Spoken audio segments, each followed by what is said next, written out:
അപ്പൊ ഇതാണ്ട നമ്മുടെ പണ്ട് കാലത്തുള്ള വെള്ള കാന്താരി എന്ന് പറഞ്ഞ മുളക്. അപ്പൊ നമുക്ക് ഇപ്പൊ കിട്ടണേന്ന് വെച്ചാല് അധികവും ഭാസ്കര മുളകാണ്, നേരിച്ച വെള്ളക്കാന്താരിയാണ് നമ്മ അധികവും കാണുന്നത്. പക്ഷെ ഇതാണ് ഒറിജിനല് കാന്താരി മുളക് വെള്ള. ഇത് ഇഷ്ടം പോലെ കായുണ്ടാവും. കണ്ട, നല്ല ചുവപ്പും വെള്ളയൊക്കെ പഴുത്ത് കഴിഞ്ഞ് കഴിഞ്ഞാൽ നല്ല ഓറഞ്ച് റെഡ് കളറൊക്കെ ആയിരിക്കുള്ളൂ. അപ്പം ഇത് ചെടിമേല് നിൽക്കണ കാണാൻ തന്നെ നല്ല ഭംഗിയാണ്. പിന്നെ ഇതിന് എരിവുണ്ട് കേട്ടാ, നല്ല എരിവുള്ള മുളക് തന്നെയാണ് ഈ വെള്ളക്കാന്താരി എന്ന് പറഞ്ഞു കഴിഞ്ഞാൽ. പിന്നെ സാധാരണ മുളകിന് വന്ന പോലെ രോഗങ്ങളൊക്കെ വളരെ കുറവുള്ളൂ വെള്ളക്കാന്താരി മുളകിന്. നമ്മുടെ വീട്ടിൽ വെച്ചുപിടിപ്പിക്കാൻ പറ്റിയതാണ്, നല്ലൊരു അലങ്കാര ചെടിയൊക്കെ ആയിട്ട് നട്ടുപിടിപ്പിക്കാൻ പറ്റിയതാണ്. ഞാനിതിപ്പോൾ HDP ഗ്രോ ബാഗിലാണ് നട്ടേക്കണത് തിരുനനയിൽ. അപ്പം ഞാനിത് നട്ടിട്ട് 1 വർഷമൊക്കെ കഴിഞ്ഞിട്ടാ. നമുക്ക് 1 വർഷമായി ഇതിങ്ങനെ മുളക് ഇങ്ങനെ കിട്ടിക്കൊണ്ടിരിക്കും. പിന്നെ വീണ്ടും പുതിയ ചെനപ്പുകൾ വരും, പിന്നെ മുളക് ഉണ്ടാവും. കണ്ട വർഷങ്ങളോളം നിൽക്കണ ഒരു ചെടിയാണിത്. നമ്മൾ പ്രത്യേകിച്ച് പരിചരണം എന്ന് വെച്ചാൽ നമുക്ക് കഞ്ഞിവെള്ളം ഇല്ല, കഞ്ഞിവെള്ളം നേർപ്പിച്ചിട്ട് നമുക്കൊരു ആഴ്ചയിൽ 1 ദിവസം ഇലകളിൽ തളിച്ചു കൊടുക്കാം. പിന്നെ നമുക്ക് തടത്തിൽ ഒഴിച്ചു കൊടുക്കാം. പിന്നെ നമ്മുടെ മീൻ കഴുകണ വെള്ളമൊക്കെ ഒഴിച്ചു കൊടുക്കാം. വേറെ പ്രത്യേകിച്ച് വളങ്ങളൊന്നും ആവശ്യമില്ല. പിന്നെ ആട്ടുംകാഷ്ടവും കോഴിവെള്ളവും ഒക്കെ ഉണ്ടെങ്കിൽ നമുക്ക് കുറേ ഇട്ട് കൊടുക്കാം കേട്ടോ. കോഴിവെള്ളവും ആട്ടുംകാഷ്ടവും ഒക്കെ നല്ലതാണ് മുളക് കുറേ പൂടാനും എല്ലാത്തിനും. അപ്പോൾ നമുക്ക് വീട്ടിൽ അടുക്കള വേസ്റ്റ് ഉപയോഗിച്ച് തന്നെ ചെയ്യാൻ പറ്റിയാണ് ഈ മുളക് കൃഷി എന്നൊക്കെ പറഞ്ഞാൽ. മുളക് ഇനിയിപ്പോൾ നമുക്ക് മുളകൊക്കെ നടേണ്ട ഒരു സമയമാണ്. നമുക്ക് ഈ സമയത്ത് ഇനി മുളകൊക്കെ നട്ടു കൊടുത്തു കഴിഞ്ഞാൽ ഇഷ്ടം പോലെ മുളക് ഉണ്ടായി കിട്ടും. അപ്പോൾ മുളകിന് പ്രത്യേകിച്ച് സീസണൊന്നുമില്ല.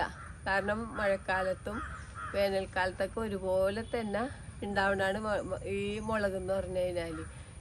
നമുക്ക് വേനൽക്കാലത്ത് നനച്ചു കൊടുക്കണം എന്ന് മാത്രമേ ഉള്ളൂ. എന്നാലും ഇഷ്ടം പോലെ മുളക് ഉണ്ടാക്കി കിട്ടും. മഞ്ഞ സീസണിലൊക്കെ ഇഷ്ടം പോലെ മുളക് കായ്ച്ചു കിട്ടും. അപ്പോൾ നമുക്ക് നടാൻ പറ്റിയ ഒരു വെറൈറ്റിയാണ് ഈ വെള്ളക്കാന്താരി എന്ന് പറഞ്ഞു കഴിഞ്ഞാൽ. നമ്മുടെ വീട്ടിൽ വെച്ചുപിടിപ്പിക്കാൻ പറ്റിയതാണ്. പ്രത്യേകിച്ച് കീടങ്ങളുടെ ശല്യങ്ങളൊന്നും ഇല്ലാത്തൊരു മുളകാണ്.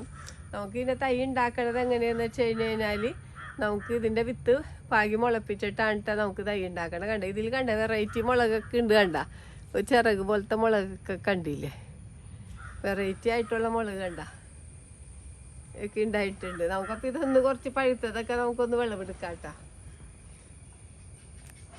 അപ്പോൾ നമുക്ക് കണ്ട, ഞാനിവിടെ പല വെറൈറ്റി മുളകുകളൊക്കെ നട്ടുപിടിപ്പിച്ചിട്ടുണ്ട്. ഒരുപാട് വെറൈറ്റി മുളകുകളൊക്കെ ഉണ്ട്.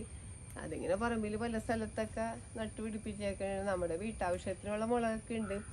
നമ്മളിപ്പോൾ ഈ കാന്താരി മുളകൊക്കെ പൊതുവെ നമ്മൾ അച്ചാറിടാനും പിന്നെ വിനാഗിരിയിലൊക്കെ ഇട്ട് വെക്കാനൊക്കെ നമ്മൾ എടുക്കും. പിന്നെ നമുക്ക് ചമ്മന്തി അരച്ചാലൊക്കെ ഭയങ്കര ടേസ്റ്റാണ്.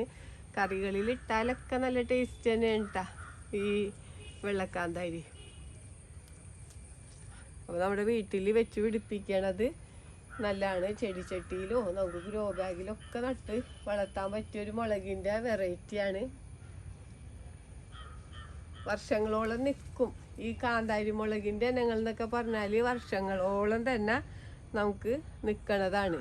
ഒരു പ്രാവശ്യം നമ്മൾ മുളകും തൈ നട്ട് കഴിഞ്ഞാൽ നമ്മൾ അത് നന്നായിട്ട് സംരക്ഷിക്കുകയാണെങ്കിൽ നമുക്ക് വർഷങ്ങളോളം നമുക്ക് അതിൽ നിന്ന് മുളക് വിളവെടുത്തുകൊണ്ടിരിക്കാം. നമുക്കൊരു 5 ബാഗിലൊക്കെ മുളക് നടുകയാണെങ്കിൽ നമുക്ക് പച്ചമുളകും നമുക്ക് കടയിൽ നിന്ന് മേടിക്കേണ്ട ആവശ്യമില്ല.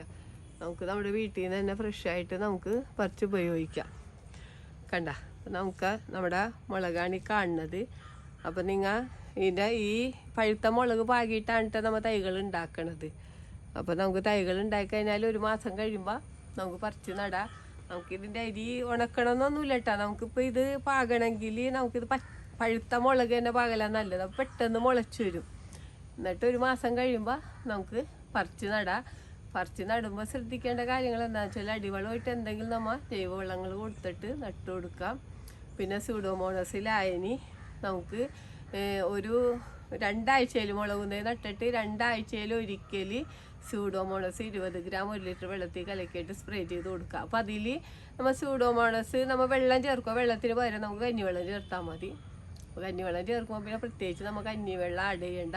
പിന്നെ നമുക്ക് സ്യൂഡോമോണസും കഞ്ഞിവെള്ളവും കൂടി ആവുമ്പോൾ ചെടികൾക്ക് പ്രത്യേകിച്ച് കീടങ്ങളും രോഗങ്ങളും ഒന്നും വരില്ല.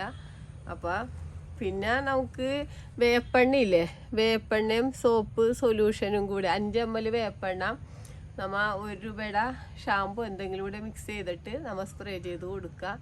അത് നമ്മൾ പൂവിടണേക്ക് മുമ്പൊക്കെ മുരടിപ്പിനൊക്കെ വേണ്ടിയിട്ടാണ് കേട്ടോ നന്നായിട്ട് സ്പ്രേ ചെയ്ത് കൊടുക്കുക.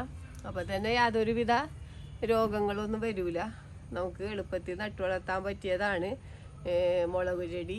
അപ്പോൾ എല്ലാവരും വീട്ടിൽ വെച്ച് പിടിപ്പിക്കണം. ഈ വീഡിയോ പറ്റി എന്തെങ്കിലും അഭിപ്രായങ്ങളോ സംശയങ്ങളോ ഉണ്ടെങ്കിൽ വീഡിയോക്ക് താഴെ കമൻറ്റ് ചെയ്യുക. വീഡിയോ ഇഷ്ടപ്പെട്ടാൽ ലൈക്ക് ചെയ്യുക, വീഡിയോ ഇഷ്ടപ്പെട്ടാൽ ഷെയർ ചെയ്യുക.